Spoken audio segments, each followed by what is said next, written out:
Leatherback helps you move your money securely from one country to another with ease. With over 20 currencies to choose from, including Indian rupee, naira, Ghanaian cedi, and US dollar, with Leatherback you can move money anytime, anywhere.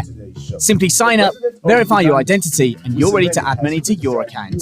Leatherback is licensed in 4 countries, and with full visibility of your cash flow via our dashboard, you're in control. One access, one platform, one world. Download the Leatherback app and let the journey begin. Because on one hand, I am so hungry. This I want to kill me. Grandpa? I want to get Grandpa's dinner. Okay. Whether you're looking for poundo in your crayfish stock, all-purpose seasoning, or any other ingredient, Tropical Sun has everything you need. Hey, no. Take the pounded yam, my strong young man. My hero. Hey.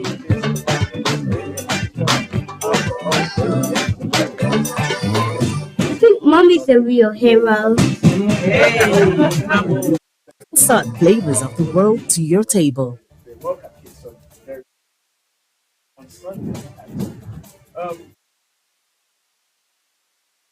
Joe Lycett claim saying to David Beckham, literally giving him an ultimatum, okay?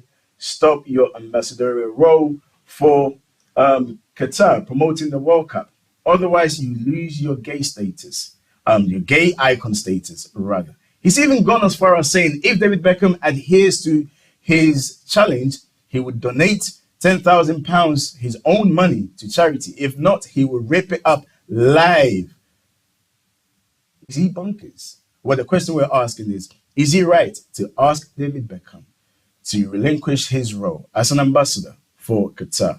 And joining us today to discuss today's issue is Julius Baluto. He's a journalist and also editor of Informer East Africa. Thank you very much for joining us, Julius. How are you doing, sir? Always pleasure, Jonas. The rain couldn't stop us today. It's actually raining, but we managed to come on air. The comedian that I was talking about, okay, we have a clip. Let's take a quick listen to what he had to say. Okay, I believe the clip is not ready. When we do get it ready, we will play it for you. But the question of having right, telling David Beckham that, look, we've heard of the atrocities that's happened to people in Qatar. His human rights record is abysmal. To the fact that David Beckham, from a country that believes and promotes democracy, ought to know better and not to go for a deal that's worth 150 plus million. The word democracy is missing in many places. And democracy, in essence, should be about embracing standpoints in life. It's supposed to be embracing different cultures. Yes. It's supposed to be respecting other people's viewpoints. And this particular case is totally missing because you see, the thing is, Qatar is not UK. Qatar is a different country. Qatar has got its own culture, has got its own values.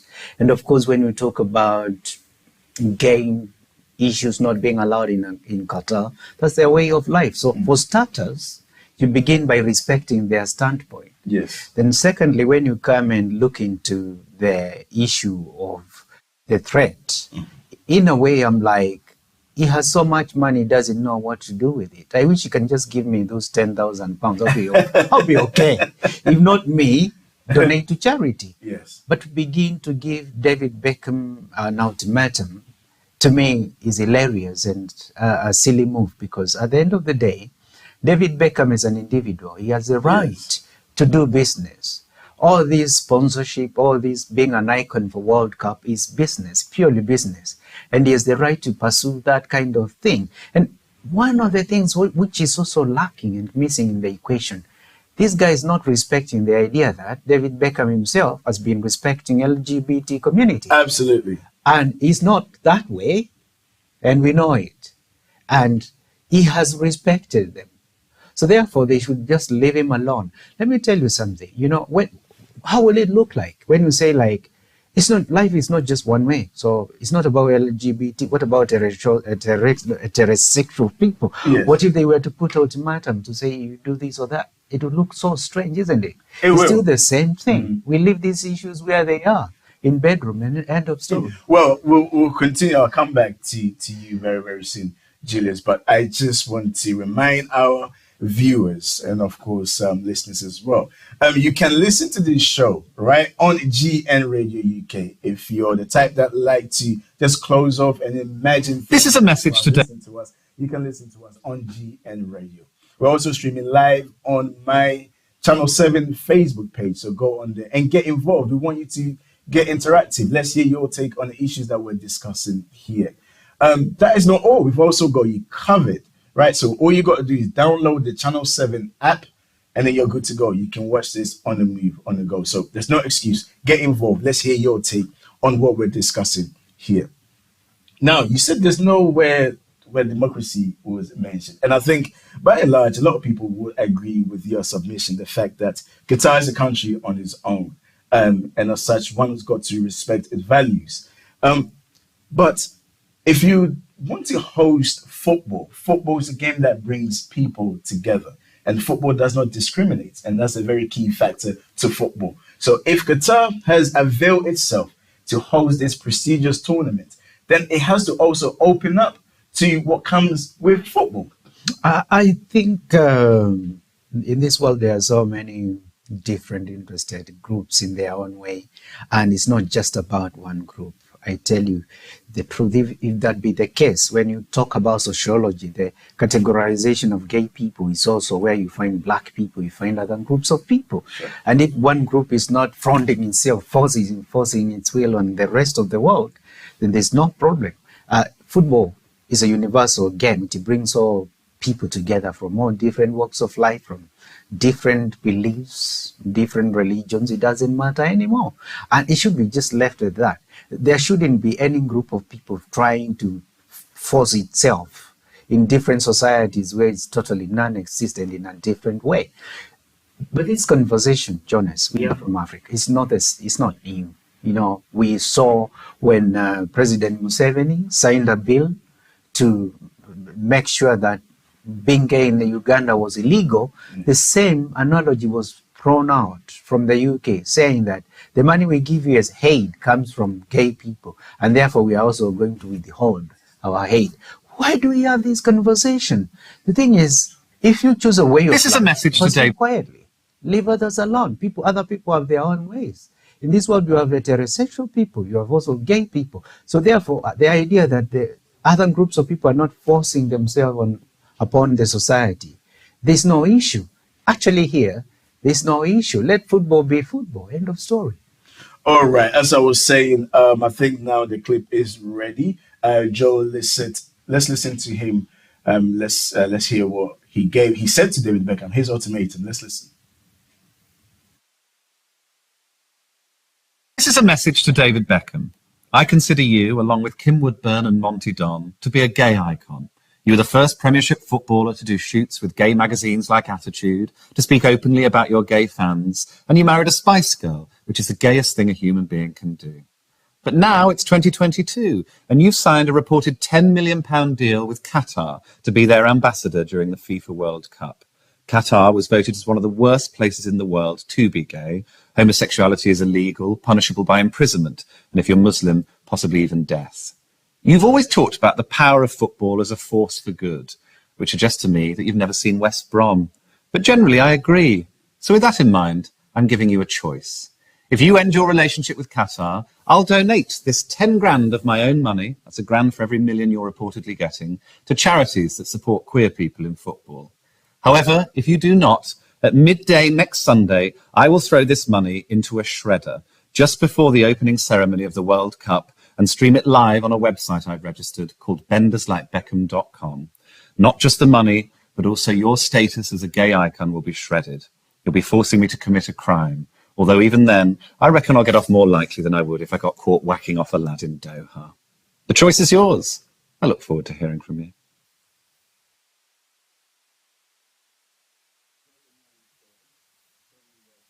Beckham adhered to his wish, and he's more than happy to donate the money. If not, the day that the tournament kicks off, which is Sunday, he will go live and rip up the cash in front of the whole world, and also literally go for David Beckham and his, somebody that is a gay icon will diminish. I don't think you can. The status of David Beckham can diminish just because a fellow shreds money. Number one, in the UK, it's illegal to shred money, and therefore you will be committing a crime because shredding money in the UK is illegal. And to do that in life, in public, it just doesn't even add up. So the thing is, if you have so much money, just give it to charity and stop making unnecessary noise, because this is unnecessary noise. Because you see, it's not Qatar, yeah? There are many other countries in the world whereby LGBT is not tolerated, yeah? And it's the right of those countries. The same argument we've seen in Africa, different countries. African presidents being challenged on these issues. Yes. Them talking about how important it is for the West to begin to value and respect African culture, the same way you need to respect the culture of the people from the Middle East.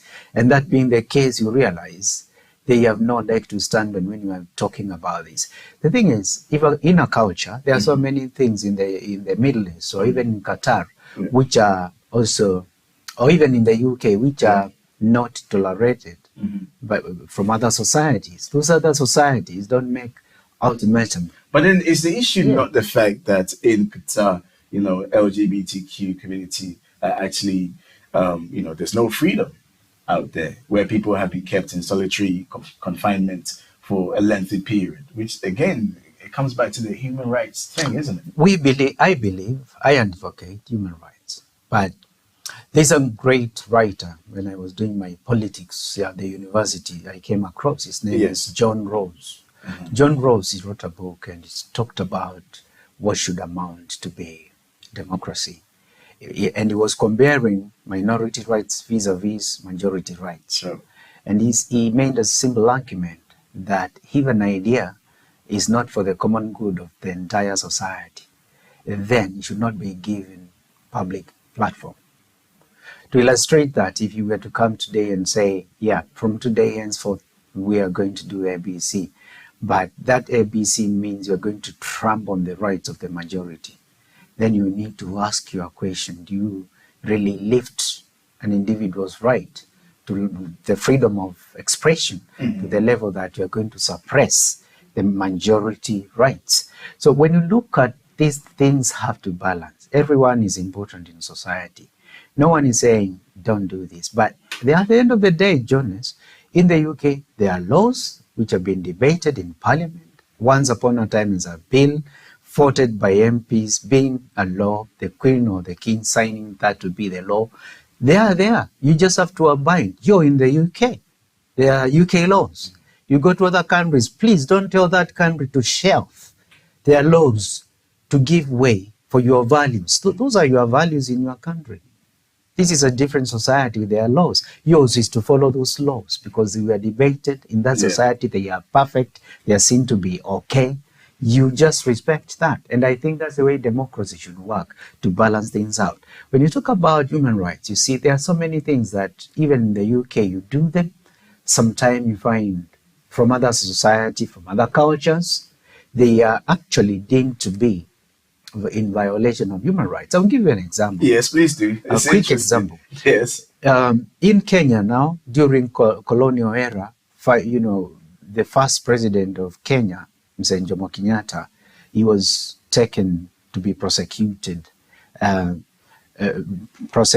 for fighting for freedom of all that with 7 other leaders, prominent leaders at the time. But during that case, there was a lawyer. The lawyer was representing him. He was once upon a time approached by the Maasai Council of Elders. Now, in Kenya, Maasai Council of Elders is a government in itself. They used to have their laws, they used to have everything, and it was perfectly okay, abiding. And it will prosecute cases, even murder cases, at that very level of the Maasai culture. Now, one time, there was a white settler with a big farm and, maize plantation and everything. And with all these big posts, any trespassers would be shot on sight. Yeah. But the problem is on Maasai land, Maasai culture, they believed that all cows from heaven were given to them. They could graze them anywhere. Even today's life, they graze anywhere in terms of wherever you find them. It's their culture. And now they find a maize plantation, good food for the cows. But they don't, if this guy cannot read, no trespassers at all, you'll be shot on sight. And then this guy comes and, the owner of the farm comes with a gun, wooden gun. At the time, they used to have wooden guns. So Maasai man doesn't understand what is he holding. It's just a stick. To him, it was just a stick. So when he came threatening him, this Maasai man puts the gun on the knee, tries to break it. And then little did he know he pulled the trigger. So from the other side, the bullet comes, hits this guy, the owner of the farm, and then he's dead. Then that being the case, that moment, all the colonial officers, police officers are looking for him because he has killed someone, but he doesn't understand. He was like, how come there was a smoke that came out of a stick? But cut a long story short, he's arrested to be prosecuted by the colonial government. But then Maasai Council of Elders came to challenge that. They say that you have no jurisdiction in Kenya. We are going to prosecute this as Maasai Council of Elders. Court allows two fundings to go vis-a-vis, the Maasai one and the colonial government one. Now, cut a long story short, the Maasai's argument, this is the key point, were like that, according to your fundict, colonial government, if someone kills one person, you kill them as well. But in our culture as Maasai, if someone kills someone, we don't kill them. We take the family of the bereaved family for this fella to take care of. Because if you kill two people, two families lose. Yes. You see the point? Yes, I do. And I understand the cultural element. Cultural issues. Right. But that still doesn't diminish the fact that, migrants who are working on this particular stadium, that we're all going to be watching the games on, a lot of them were not being paid properly, mistreated. Many of them died. And it's just down to the harsh reality of what happens in Qatar. And, I do understand, on one hand, I understand the argument that, the governing bodies of football or FIFA in itself is autonomous, right?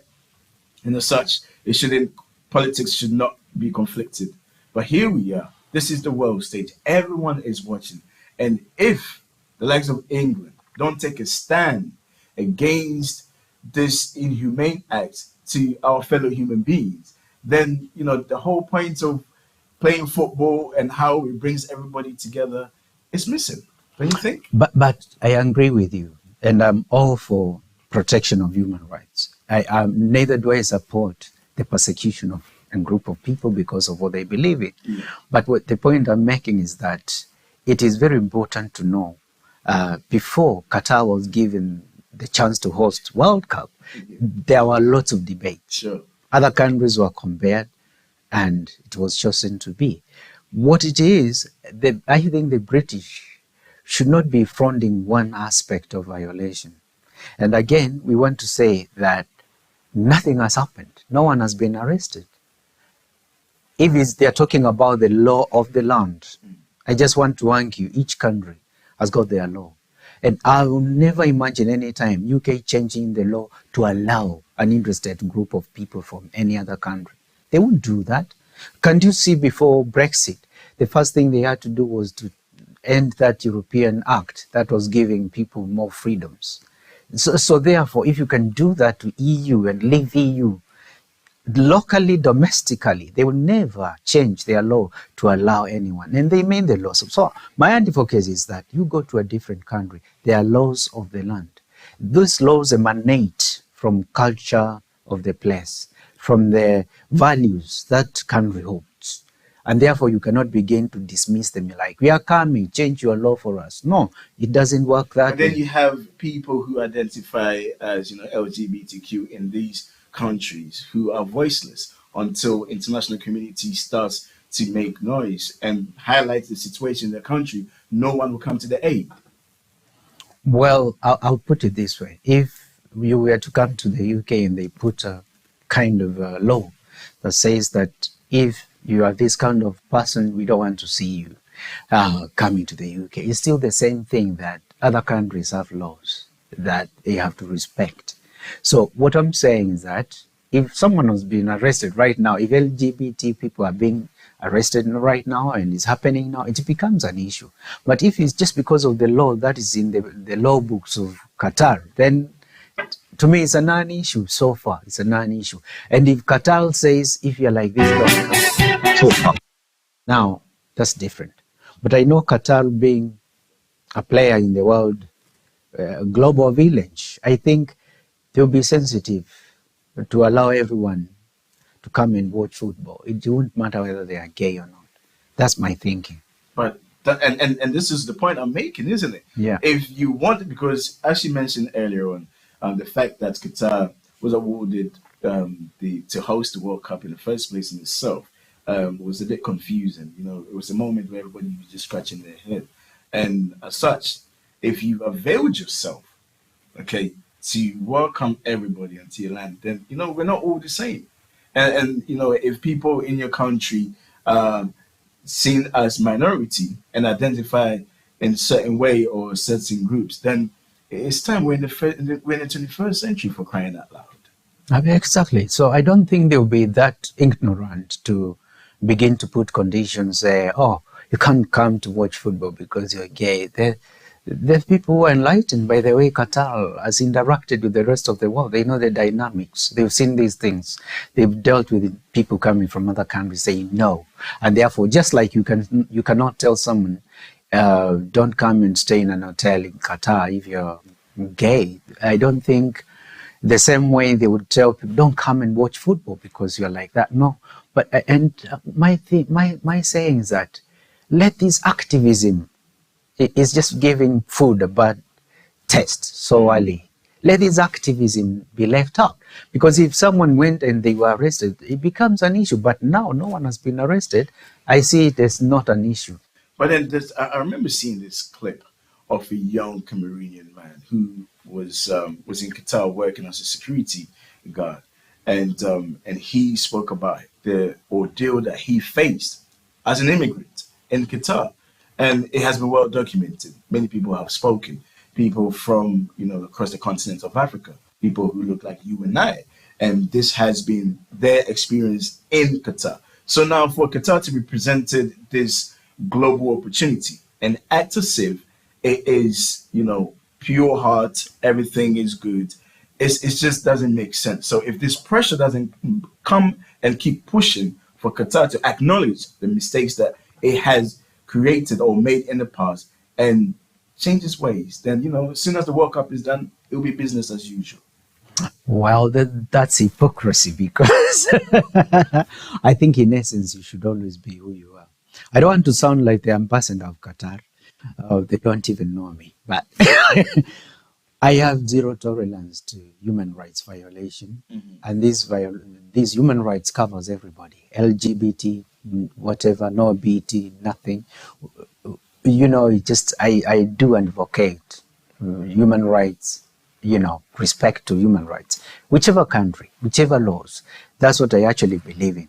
But what I'm trying to say is that if nothing has happened, is different. But if something has happened, of course, then we want to call out these things. But Jonas, let's be very honest. Sometimes when we speak in these Western hemisphere, these cities like London, New York, we just make it sound like the world is a cloud cuckoo land, whereby there's perfection, there's model of excellence. The UK is model of excellence. The US, no, they are not. No, they are not. Violation of human rights in plenty. But they've been able to change. They've been able to change. We're still fighting. We are still fighting. most of these violations, yeah. US, racism still rampant. UK, it's still the same, racism, a big issue. And therefore, sometimes they say, if you live in windows, if you live in a house with window glasses, you shouldn't be the first to throw stones. I understand that these issues are still prevalent here. However, there have been actions to oppose it. There have been laws in place. If anyone is caught, then the law does work. But in cases of Qatar, this is not what we see there. I agree with you. Some of the things that we see in the Middle East can be extreme. I mean, today I was reading about protesters who just protesting and they've been given death sentence in Iran. That's extreme to me, because protest, even if it's peaceful, no one should really be given a death sentence. The extremes don't help. And it's not just a protest. I'm just giving an example. So therefore, when we talk about death penalty, because someone is that way, then you see, then there we are talking, don't do it. Yeah. Let people be just like you are. No one can force you. Absolutely. Yeah. No one can force you. Let's hear your take on what we've been discussing here. We're taking a quick break. When we come back, we will talk more. Let me remind you that we're streaming live on Facebook, My Channel 7, also on GN Radio. Plus, you can download the Channel 7 app. I nearly forgot that one. Channel 7 app, and take us along with you. This is Talk Africa. We'll be back right after this.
I am so hungry. This award to kill me. Grandpa? Go and get Grandpa's dinner. Okay. Whether you're looking for poundo in your crayfish stock, all-purpose seasoning, or any other ingredient, Tropical Sun has everything you need. Hey, no. Take the pounded yam, my strong young man. My hero. Hey.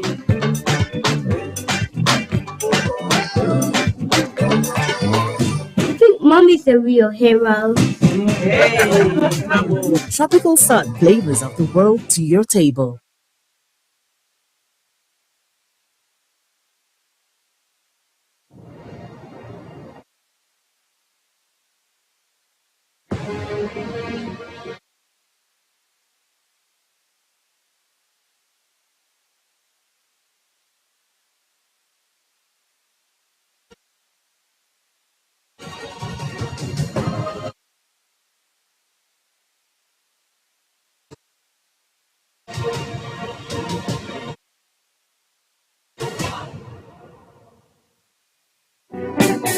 Talk Africa.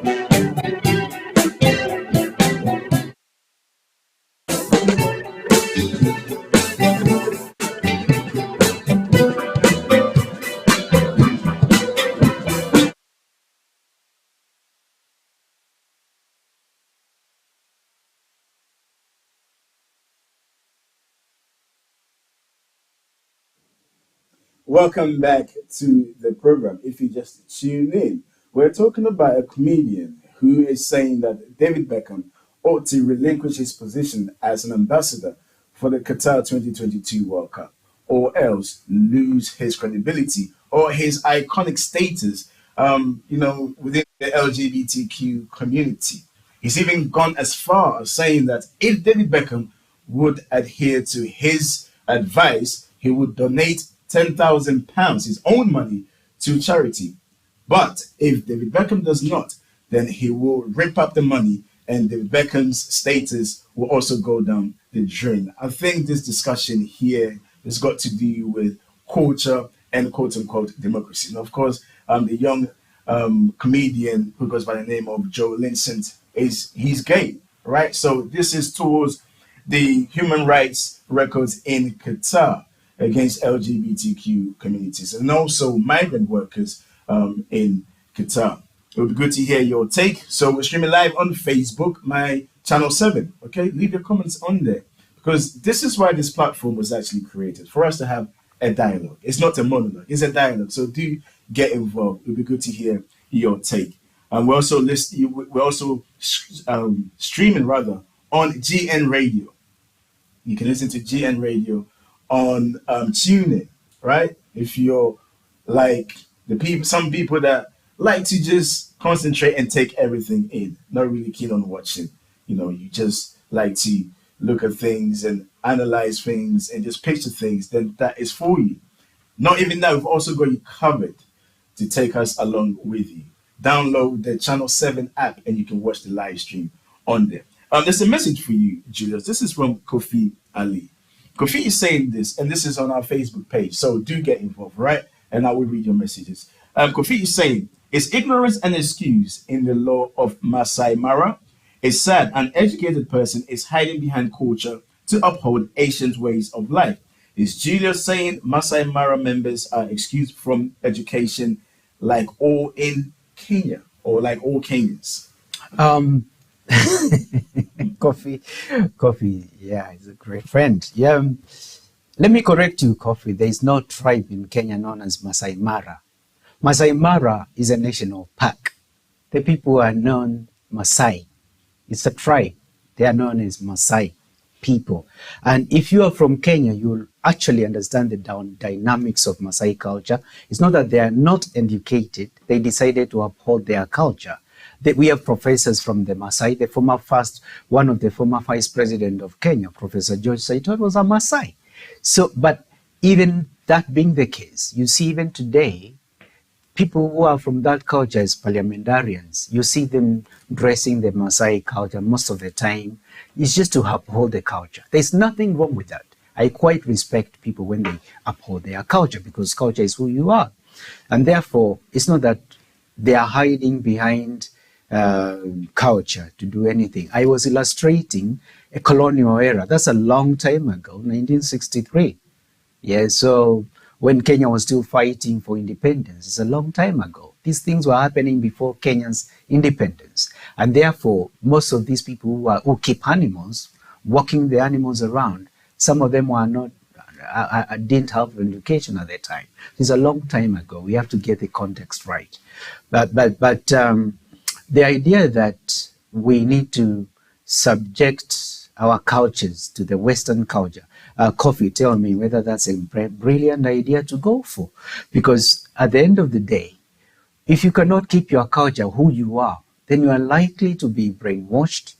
Your values are likely to be diluted. I just want to pull you up on this. When you say culture, what is your definition of culture? Well, what are you talking about here? Culture is a group of shared values by a common group of people. There are shared norms and values by a group of people. If you come to Kenyan context, we have many subcultures. Kenya has 47 different tribes. Now, each tribe, their language could be as different from English from French or even German. Sure. So that language is first denominator. Second, there are shared values and norms within that particular group of people. And therefore, you cannot, even now when we talk about a country has a value, has values, they have their culture as a country, which comes from all these mixture of different subcultures. I mean, I get where Kofi is coming from, because of course this adds to the ongoing debates about, democracy being foreign and, Westerns trying to impose their values and culture and so on and so forth. But if I may ask, the official language of Kenya, Swahili? Swahili, Yeah. right? So this would be something that Kofi Ali would probably ask and say, if the official language of Kenya ought to be or was English, then what is wrong in taking on, the so-called, modernity, because we moved away from what some people term as primitive ways into the 21st century. But Kofi will understand, if you go to Ghana, you go through the history of Ghana. There are things that were happening before Ghanaians' independence, and that is on the record. No one should dismiss you for quoting that, because it happened. Yeah. You're just giving an example of what happened to bring us where we are. So in some values, like in the Maasai culture at the time, you couldn't, if you commit murder, your punishment was you are given the family of the person you killed to take care of. And in this particular case, the Maasai man was given the wife of the white settler to look after. But she said, no, thank you. Because they live in thatched house, mud house. But so leave your mansion, come and being taken. He was like, no, thank you. This is a true historical issue and to compare. And this will be the last bit we deal with Qatar. So Qatar has opened itself to the entire world. We've seen migrants go to Qatar to work. And again, I'll come back to the question that I asked previously, because I'm not quite satisfied with your answer. Because if you're claiming, we need to preserve our culture. Culture is our way, the way of life, a group of people who share the same ideologies, believe in the same things, right? But you open yourself up to the rest of the world. People want to come there and settle. People want to come there and work. If that's the case, then you must also embrace people who come in, because their culture is going to be different to that of yours, and it shouldn't lead to persecution. I agree with you, and I actually support the idea of Qatar must. This is Qatar. Qatar must actually adhere to the values of the global world. That if you are allowing countries to come to your country, other people from other countries to come to your country, you need also to respect who those people are. My argument was, right now, it's about football. Mm-hmm. Yeah, I didn't read anywhere that Qatar banned people from LGBT community. I didn't. If they did that moment, then it becomes an issue. But it's against the law. There's morality law. What I found out, Jonas, a lot of African countries are awash with these laws. Uganda, every other country, they don't support, but they never stop. So it's like there's an unwritten law that although we don't support, we don't interfere. And you just travel to any country, you meet all these groups of people traveling freely, although whatever is there is supposed to be legal. No one is going to arrest them.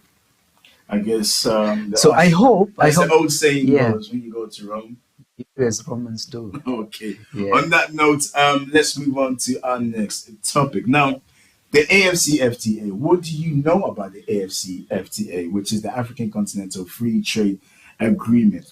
Now, it has been projected that it will give an opportunity to African countries, which combined, the 55 countries combined, would increase trade integration across the continent of Africa. Now we're asking, is this the way to economic freedom for the continent of Africa, particularly in the wake of COVID-19 and also the war in Ukraine, Russia versus Ukraine? COVID-19 exposed the continent of its over-reliance on foreign goods and services. Its economy hinged to the global economy. And whatever hiccups happened in the global economy had a severe impact across the continent of Africa. Will this policy be the key to economic freedom for the continent of Africa? Now, earlier when Wamkele Mene, who is the one spearheading this policy, was in the UK, I asked him about some of the challenges that this policy could potentially face. Let's take a quick listen to what he had to say. My name is Jones Awa from Channel 7. Your Excellency, you've spoken about rules of origin, but I wanted to know if you could touch more on intellectual properties, because this is an area that a lot of people have spoken of. And secondly, with the level of instabilities across certain parts of the continent, what impact would that actually have on the AFCFTA? First, I think that what we have seen from the pandemic is that the over-reliance, Africa's over-reliance on global supply chains, whether it's for pharmaceuticals or whatever the product is, but in this case of IP, is a very bad thing. Our continent imported $16 billion worth of pharmaceutical products in 2019. The challenge is to have an intellectual property rights regime that will be bold enough to ask these big questions about enforceability of intellectual property rights when confronted with a public health crisis. This is we tried at the WTO many years ago. We did not succeed. We tried through the TRIPS amendment. We didn't succeed. And now I think we have an opportunity to have an intellectual property rights regime that will say, where there's a public health crisis, a global pandemic, and you have a patent, the patent was supported, the innovation was supported by public funds, I'm not sure that you should enjoy exclusive rights in that context. It's the right thing to do for our continent's industrialization. It's the right thing to do for our continent's public health. It is absolutely the right thing to do. That is why, in part, we have less than 10% Africans that are vaccinated today, because of the nature of the regime, the global regime on intellectual property rights. The levels of instability are troubling. We now have 3 countries that, as you know, went through coup d'etats. In one country twice in less than 18 months. So this is a very troubling development. But I'm very happy that the African Union Commission and the Assembly of Heads of States have been very clear. They have condemned unconstitutional changes of governments. One killing minute there, I had opportunity to actually throw a few questions at him. Let me get your take about this particular policy.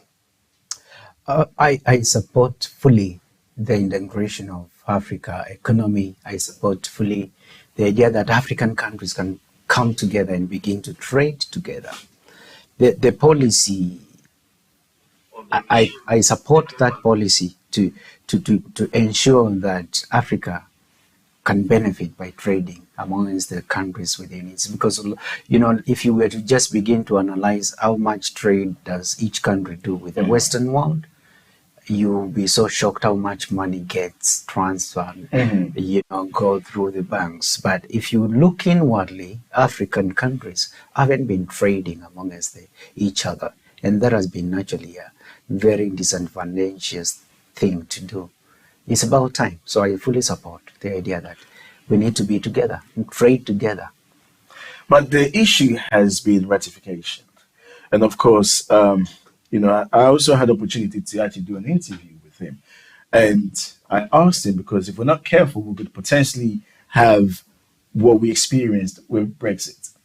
So free movement of people is not included in this particular policies. However, free movement of businessmen and women is part of this policy.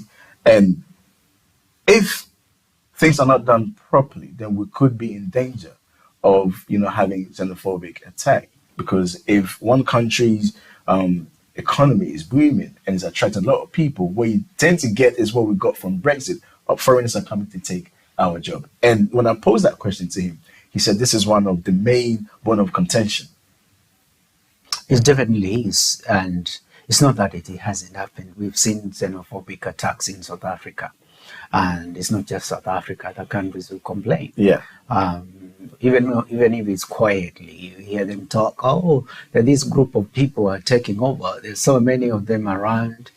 So it's a bone of contention, I quite agree. The thing is that regional integration is not that straightforward. It's just an issue whereby you have negotiated positions. And you cannot talk about freedom of trade without talking about freedom of movement. And a lot of business hours are wasted across the skies of Africa, whereby you have to queue to get a visa to go to a country for you to invest. Yet it's an African country. Yet to get to that country, in some cases, you may also have to fly out of the continent to go back because of the infrastructure, because of the planes are not in every country. There is no good connection in terms of air or by sea. And also the road networks, they are not yet quite ready there. I remember when I was watching the former Prime Minister of Kenya, Raila Odinga, currently is the AU's structure. So he was talking about how infrastructure is even affecting climate change. He was doing that the other day in Egypt. And when you look into the preparedness of Africa to trade together, there's still a lot of work to be done. It's work in progress. But the most important is the idea that they want to come together. Coming together means you have to give and take. Sure. You have to sacrifice to get the benefits. I'm speaking to you now just the other day. It's not rocket science, it can be done. The other day we saw Cyril Ramaphosa, the president of South Africa, going to Kenya, speaking with the current president, William Ruto, and now Kenyans and South Africans can travel between the two countries for the 90 days without having a visa. So you see, these things requires political will. They require a lot of analysis to be done, checking where the entrances are. If it's infrastructure, what can be done? If it is cultural integration, what can be done? If it's political integration, what can be done? I always cite, for example, when the current East Africa community began, there was nothing. SADC. There was nothing. No, East Africa community. There was nothing. Oh, yeah, that's South. Exactly. So, yeah, SADC is South. South, Yeah. yes. So East Africa community, there was nothing. But people had to realize, oh, at this level, we want legal regulatory framework to manage this new community we call East Africa community. And you see now, legally and politically, that has been taken care of. I just want to put a few facts out there for our viewers and listeners. So the AfCFTA presents, as I said, major opportunities for countries to come together, and also to get 30 million people out of extreme poverty. And let me put this out there. It's projected to create the largest free trade area in the world, with the entire countries across Africa combined. Let me ask you, Julius, do you think in a way this is a policy, for Africa as a continent to win itself of Western powers or shackles, and also, to gain some sort of freedom back? The spirit, if I read the spirit, I want to talk like a lawyer. I want to read the spirit of it. Yes. Spirit of Africa in it is such a brilliant idea. But the execution of it is a bit more wanting. Why do I say so? As I'm speaking to you, you want to listen to President Kagame, how he was talking, illustrating, saying that as African leaders, himself included, whenever we want something concerning Africa to be done, we fly out of the country to talk in London, to talk in Berlin. It's an African problem. Why can't we talk in the continent and solve our problems? Okay. That's a bone of contention, because from the word go, you have immediately UK giving £35 million to support the talks about AfTA. Why do they give money? Why can't African presidents and African countries fund their communication, their talks, top to the level that they craft the idea, they come up with the brilliant ideas, execute it, and fund it.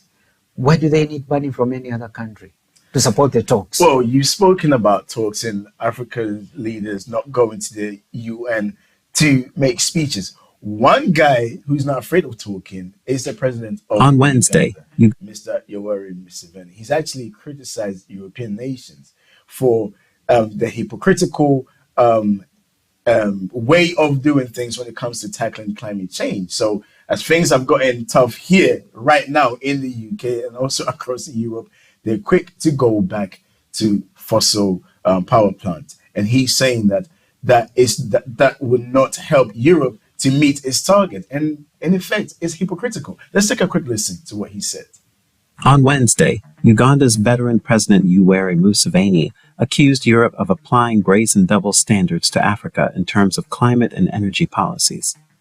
He slammed Europe's return to coal-fired power plants in the face of an energy crisis caused by the Ukraine war, while they warned African nations not to use fossil fuels.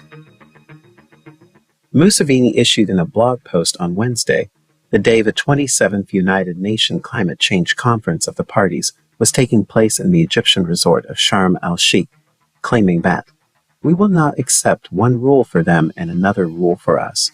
Europe's failure to meet its climate goals should not be Africa's problem." Museveni's sentiments follow cautions from African leaders at the 27th United Nations Climate Change Conference of the parties about the already existing devastation caused by climate change on the continent. In February, the United Nations Intergovernmental Panel on Climate Change warned that tens of millions of Africans risked facing a future of drought, disease, and relocation as a result of global warming. According to the UN, wealthy nations have failed to deliver the $100 billion per year funding they pledged to developing countries since 2020 to assist them to build resilience and green their economy, only providing $83 billion. Africa has the smallest carbon footprint of any continent, accounting for only 3% of global carbon dioxide emissions. This has seemingly infuriated Museveni, one of Africa's longest-serving leaders. According to the Ugandan president, "We will not allow African progress to be the victim of Europe's failure to meet its own climate goals. It is morally bankrupt for Europeans to expect to take Africa's fossil fuels for their own energy production, but refuse to countenance African use of those same fuels for theirs," added the seasoned president. Museveni said European nations needed to eliminate their brazen double standards and hypocrisy, and he criticized conditions that allowed Western investment in fossil resources in Africa only for oil and gas that would be shipped to Europe. The great Museveni, the man that came from the bush. Total Energies of and France won and the China people National that Offshore don't want Oil to go back Corporation to the struck a bush. And $10 let me just billion add on to agreement what earlier he this year to said, develop Ugandan right? oil fields and carry crude Museveni through a also criticized the condition that allows 1,445-kilometer Western pipeline to a investment in fossil Tanzanian fuel, port on the but Indian only Ocean. if The the oil project, and which gas includes is drilling being in Murchison exported Falls, to Europe. He added, campaigns for African nations to embrace clean energy leave Africans without electricity when the wind does not blow and the sun does not shine. So, in effect, he's just calling out the West. And Museveni never minces his words, Julius. Oh, on this one we agree. Most of the time we are on the same different sides. Okay. I was the other time suggesting that Museveni, actually, you need to tell him to kiss his wife in public, because he said if he does, he will lose all elections.